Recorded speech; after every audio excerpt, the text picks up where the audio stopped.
Hello and welcome to the Raw podcast brought to you by the Sunderland Echo. We're back for another preview podcast, and today we're going to be looking ahead to Sunderland's championship match against Stoke City at the Bet365 Stadium. So to preview the game, joining myself, Joe Nicholson, we are joined by Pete Smith from Stoke Live. Pete, we've got plenty to talk about going into this game with Alex Neil coming up against his former club, but it's one win in their last 8 league games for Stoke. So what's the feeling like coming into this game against Sunderland? Yeah, thanks for slipping that in, Joe. We tried to push that past the end of as we went into the international break. I think it's coming to the time where Alex Neil knows that there's no other way around it. He needs wins and he needs points. He's had a huge job at Stoke rebuilding the club, rebuilding the squad. But he's come to the crunch that no matter what challenges he faces now, he needs to make sure that he gets wins on the board to relieve some of the pressure. At the moment, it can probably go either way, and you know how tight this division is. You can easily win 3 games in a row. They're all going to be tight games, more than likely, but you could equally lose them as well. And so this week, Stoke could shoot up the table, or Alex Neil could be fielding some really difficult questions. It feels like a bit of a crossroads. Mm-hmm. Obviously, a big weekend for Neil, and he was speaking to the press yesterday, and he said that he knows he's going to get dogs abuse from the away fans. Said he hopes he won't get abuse from both sets of supporters. Obviously, with Stoke struggling, he's been there now over a year. Finished 16th in the table last season, and it's been a difficult start to this campaign. So what is the feeling about Neil among the Stoke fan base? Well, it's funny, isn't it? I think the last time I was on this, Joe, we were talking about Alex Neil, who was doing so well at Sunderland at the time, and it proved to be his final game. It seems like a lot has happened since then. As you say, it's there's been a lot of it for him to do. He's brought in 18 new players during the summer, and then he's been beset by injuries to a lot of key players. Just in the last game against Leicester, Stoke were without 10 players, probably 8 of whom would have started. And so that's come at a time when all these new players are settling down. And I think probably 95% of the fan base can appreciate that there's a lot of mitigation about the form so far. And Alex Neil himself yesterday was saying that he thinks that Stoke probably deserve to be 3 or 4 points better off than they are. And he said, although that wouldn't be a great start, that'd be, you'd have a bit more breathing space.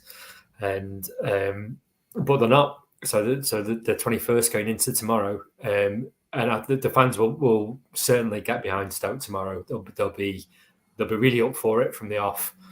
And if Stoke play with a lot of heart, then they'll back them all the way. And I think sometimes even in if the game goes against you, like he did the last home game, a bit like Sunderland against Middlesbrough, they had a stinking referee, and although Stoke were losing, the fans stayed with them until the end. Whereas if they go an early goal behind and you're questioning characters, then the stadium could be a nasty place to play, or a difficult place to play. It's really on a precipice. But it's a massive game, huge opportunity for Stoke. Alex Neil will be well up for it. He'll be really fired up. They'll be getting the players fired up, the fans fired up, but they've got to make it work. Mm-hmm. You mentioned the injuries there, a lot of them. Sunderland have had a lot of injuries as well at the start of this season. Neil said yesterday that he expects a few players could be back, one of them being perhaps Lyndon Gooch, who's a player that obviously moved from Sunderland to Stoke on deadline day. So what did Neil say about injuries, and what's the latest situation there? Yeah, well Gooch in particular, he was like a minor hamstring problem, so he missed a couple of matches just before the international break, but he'll come back in. He's, as you can probably guess, he's been filling in wherever he's been needed. And he's only a few weeks at Stoke. He's played at right back and left back and right wing back, and he's had a run out on the right wing as well as games have gone on. But I'm not sure where he'll feature tomorrow, because all of a sudden there's a flood of players coming back, They've got Ender Stevens, who they're just checking today, who has missed the last month. There'll be a key player at left back. The big two really are Andre Vidigal and Ryan Mai, summer signings. Vidigal looks like a really good player, a forward with a goal scoring touch. He's got a good nose for positioning, and he looks a real prospect. Not many of us heard about him before he came to Stoke, and hopefully we get to see him more than we did before he got injured last time. He only played, I think it's 5 games he's played so far, scored 4 goals. But yeah, really exciting about him.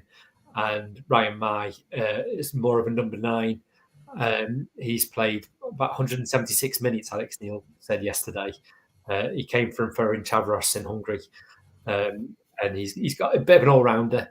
And yeah, he needs to find his feet in the Championship. It's a different style of football than he's been used to, and I think it's demanding, isn't it, when you come from a place which isn't quite as frenetic. Mm-hmm. As Sunderland fans will know, when Neil was at Sunderland, he tended to change his formation quite a lot depending on how the opposition set up. So what sort of formation has he been playing at Stoke? I just had a quick look at their games. It looks like they have played with a back 4 and a back 3. Yeah. Does he just match up the opposition as he kind of tended to do at Sunderland? There was certainly a lot of that last season when he was playing with a squad that you could tell almost straight away he wasn't particularly enamoured with the squad. And he thought his best chance was to match up the opposition every week. He's had to revert to doing that a bit over the last few weeks because of the injury problems. But he's made the point consistently that when everybody's fit, he wants to have a consistent approach and instill Stoke's tempo on the game and play on the front foot. And I think that'll be the case over the next few weeks, that whatever the opposition, whoever they are, Stoke will have to play on the front foot. And I should imagine that'll probably be with a back 4, either a 4-3-3 or a 4-3-2-1. And they need a bit of a consistent selection so that players can build partnerships. We talked about Mai and Andre Vidigal, 2 other lads who were new signings in the summer. Sayed Haksabanovic, who came from Celtic, and Bae Jun-ho, who came from South Korea. They haven't played together yet, so they need time to bed in and find out each other's games and find top gear. Mm-hmm. You say there that he'll want to get on the front foot. So how do you expect them to set up against Sunderland tomorrow? Obviously, being at home as well, there'll be kind of an expectation for them to have more of the ball and get on the front foot. Is that how you see they'll go and try and attack the game? Yeah, I think so. Well, he's also come up against Tony Mowbray's sides a lot as well, so it'll be a clash of ideals, I guess. Stoke fans demand it at home. They're not, if you have more than a couple of passes along the back line, then there'll be groans. So it's got to be a really positive approach, and that doesn't mean direct or particularly direct or long ball, but it's mean not messing around and playing quickly and being aggressive and getting in people's faces. And hopefully the players who are coming back to fitness will allow Alex Neil to go more with that approach. Mm-hmm. It is interesting, isn't it? Because going back to that game at the Stadium of Light when Stoke won 5-1, Sunderland actually had more of the ball, but Stoke were able to hit Sunderland on the counter-attack and pose a lot of problems there. One player that was particularly influential was Will Smallbone, who was on loan from Southampton. He's obviously not there anymore, but who would you say now are the key Stoke players that Sunderland will have to keep an eye on and who will be important on Saturday? Well, that was Will Smallbone's best game for Stoke by quite a long way. He got a hat-trick of assists. Yeah, I think we all came away thinking, well, what a player he's going to be. And he couldn't really sustain that consistently, and he's come back to Southampton this year, playing in a slightly different role. He's doing all right. Completely new team this year. Vidigal is the one to watch. He's he can kind of play on the left or in the middle. He can play on the right as well, or as number 10. And it depend on the makeup of Stoke's attack around him, really, as to where he'll feature most or find his best form. And we'll get to figure that out, I think, over the next couple of months, and where he's going to be at his best and his best alongside. He's a really good player. In midfield, they've got You'll know Ben Pearson, of course. They've also got Josh Lamont, who's been around the Championship for a while, very powerful when he's at his best, can drive forward with the ball. And Wouter Berger, who's come from Basel in Switzerland.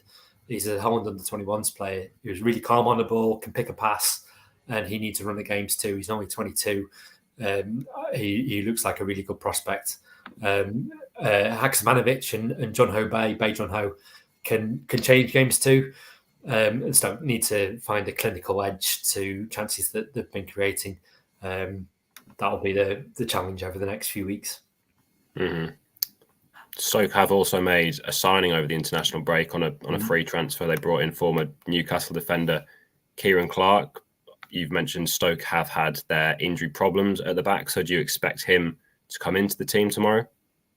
The same, probably not. He hadn't played. He's a free agent. He left Newcastle in the summer. He'd been at Sheffield United last year, so he's a free agent since the summer. But he also hadn't played much for Sheffield United since January.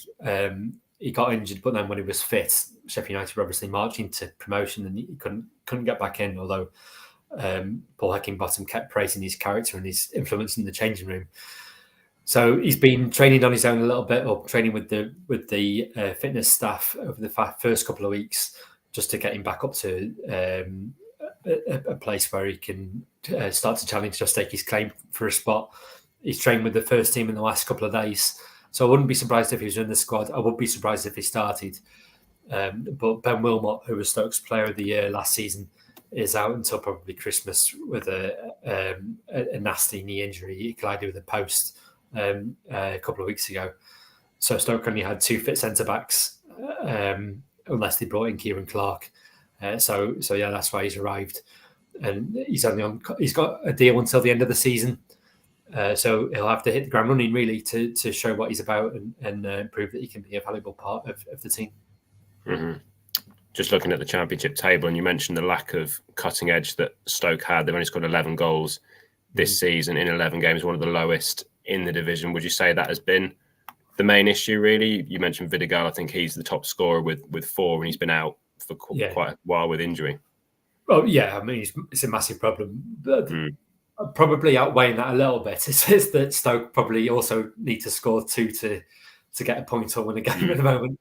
They've been conceding goals a bit too readily over the first few weeks of the season. Not particularly in the style that you'd associate with Alex Neil teams that look vulnerable at set pieces in particular. So that's something that you'll hope, or will hope, that he's been able to stamp out over the international break. He kept saying Stoke had a run of 7 games in the 3 weeks between the international breaks, and he just kept saying there's no time to get on the training ground and hammer home the things that we need to hammer home. So hopefully he's had a couple of weeks now to really get his messages across. And players need to take responsibility as well. I mean, that's part of the reason that Kieran Clark's come in with that experience and knowledge to defend in situations like that in the Championship. There's also Enda Stevens coming back, as we mentioned before, a 33-year-old left back, played at a decent level, good player.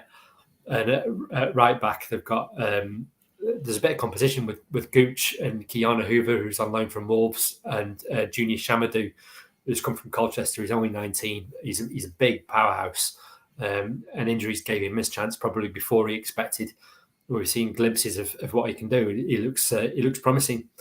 So hopefully it'll all settle down, and Stoke will get better at both ends. I think that's the key, as it always is. But they've really highlighted it in the first 11 games.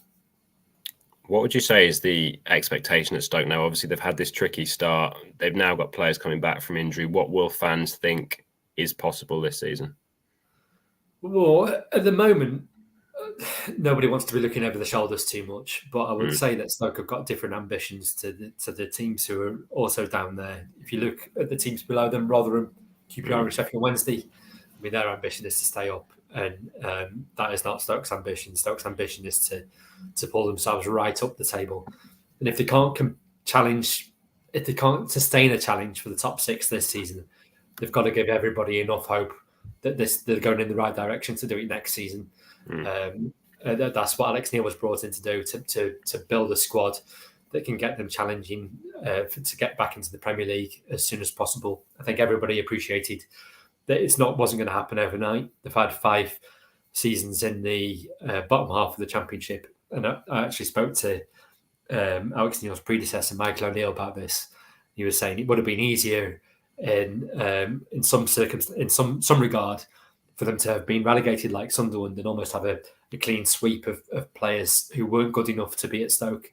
But instead, they stayed up. Did really well to stay up when Michael O'Neill first took charge. But then it took a long time to get rid of long contracts, expensive contracts for players who weren't good enough to propel Stoke up the table. So it's been a long slog. And this season it's all about making sure that they're going in the right direction. Mm-hmm. Just looking ahead to Saturday's game, then finally, have you seen much of Sunderland this season, and how do you think Stoke will match up against them? Well, I mean, this is the Sunderland team that we're beginning to know quite well, because the core of it is the same as it's been for the last 2 or 3 years, right? And the best player is Jack Clarke, who we know quite well because he's on loan at Stoke 2.5 years ago. I think it was actually the COVID year, so it was behind closed doors, but we saw glimpses of Clarke to think that there was a really good player in there, and he had a good knack for winning free kicks and penalties. But to see how well he's done and how well he's doing has probably surprised us a little bit. Fair play to him; he's having a great time, and we know they've got players who can hurt any team. It'll be interesting to see who's fit. Fingers crossed that a few of them aren't. And Dan Neil will be a big miss. Yeah. And Stoke have always had fun against Tony Mowbray. Against Tony Mowbray's sides, he doesn't particularly relish a trip to Stoke. Right. It's a clash of cultures, and everybody will be hoping he has a long, miserable, wet journey back to the northeast. Mm-hmm. Off the top of your head, what is Mowbray's record like against Stoke or against Alex Neil's side? Obviously, last season with the 5-1. Yeah, it doesn't hold up too well. Right. When he was at West Brom, Tony Pulis was at Stoke, and that was a real clash of personalities, and Mowbray seemed to have a bit between his teeth since those days. Probably because results have also meant that he's had a difficult afternoon when he's come to Stoke as well. I'll check the record out. I don't want to jinx anything before the game, but off the top of my head, it's not too hot. Oh, great. Well, just before we finish, Pete, we usually finish by asking our guests just for a quick score prediction. How do you think the game is going to go between Stoke and Sunderland? Well, I don't think it'll be 0-0. And I think it'll be tight. I don't think it'll be another 5-1. So the first goal will be crucial. And I'm putting off making this prediction, Joe, to give myself time to think. I'll go for a 2-1 Stoke win. It'll be a massive result if Stoke can win, or Sunderland can go 12 points clear of Stoke, which is looks a long way in the distance. Massive game for Stoke. Mm-hmm. Yeah, well, I think it's quite a hard one to predict because with both sides, there's quite a lot of injury doubts. You mentioned obviously the Stoke players that are potentially coming back. Sunderland, we're still not quite sure if people like Pritchard, Ekwa, Ballard, there's kind of question marks over all of those players. So it's difficult to predict. I'll go for a 1-1 draw just because you mentioned that record with Mowbray against Stoke and Neil's side. I was going to go for a Sunderland win, but I think away from home, Neil will set up his team to be difficult. And he was saying yesterday as well, wasn't he? He knows what Sunderland are all about, a lot of the players he worked with there. So it'll be interesting to see how the two sides do match up, especially with Stoke being at home this time. As we've said before, maybe more expectation for them to attack. So we'll see how it goes on Saturday. Pete, thanks a lot for joining me on the latest episode of the Raw podcast. And you can find more build-up to Saturday's match over on the SAFC section of the Sunderland Echo website. You can find the thoughts of Sunderland head coach Tony Mowbray. We'll also have live updates and analysis from the Bet365 stadium as Sunderland take on Stoke, as well as post-match reaction and analysis over the course of the weekend. So once again, thanks a lot so much for listening to the Raw podcast.